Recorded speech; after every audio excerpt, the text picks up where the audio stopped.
Welcome to political talkies. தமிழ்நாட்டில் எத்தனையோ பிரச்சனை போயிட்டு இருக்கு.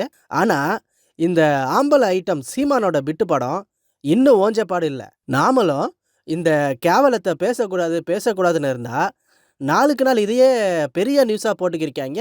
முதல்ல விஜயலட்சுமினா யாருன்னே தெரியாது அப்படின்னா, அப்புறம் ஆமாம் என் படத்தில் நடித்தாங்க அதனால் எனக்கு தெரியும் அப்படின்னா, அப்புறம் நான் எதுக்கு அவங்களுக்கு காசெல்லாம் கொடுக்கணும், அப்படிலாம் எதுவும் கொடுக்கல அப்படின்னா, அப்புறம் ஆமாம் உதவின்னு கேட்டாங்க அதனால காசு கொடுத்து ஹெல்ப் பண்ணான், அதுக்கு என்ன இப்போ அப்படின்னா, நீயே திரள் நிதி வாங்குற பிச்சைக்கார பையன், நீ தான் காசு கொடுத்து ஹெல்ப் பண்ணுறவனா?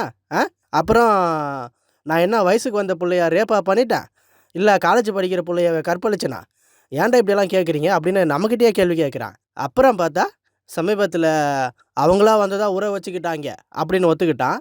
இப்போ எனக்கு முன்னாடி 4 பேர் அந்த அம்மா இந்த மாதிரிலாம் பண்ணாங்க அப்படின்னு இவனை நியாயப்படுத்துகிறானாமா.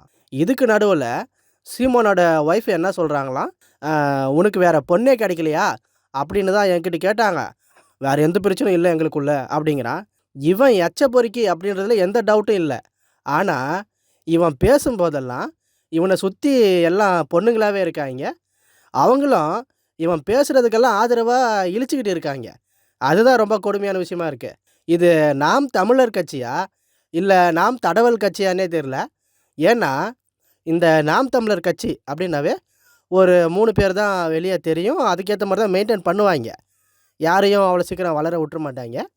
அப்படி பார்த்தா சீமான் இந்த கேஸில் மாட்டியிருக்கான். இடும்பாவனம் கார்த்தி அவனும் ஒரு பொண்ணோட உறவு வச்சுக்கிட்டு இந்த மாதிரி ஏமாத்தினான் அப்படின்னு எல்லாருக்கும் தெரியும்.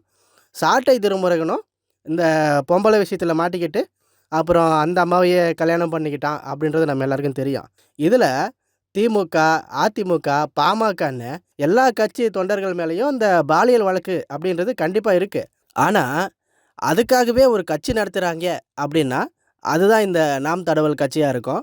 பாஜக மாதிரி மாறிட்டு வராங்க அப்படின்னு முதல்லாம் நாங்கள் கூட இந்த கொள்கையில் அப்படின்னு தான் நினச்சோம்.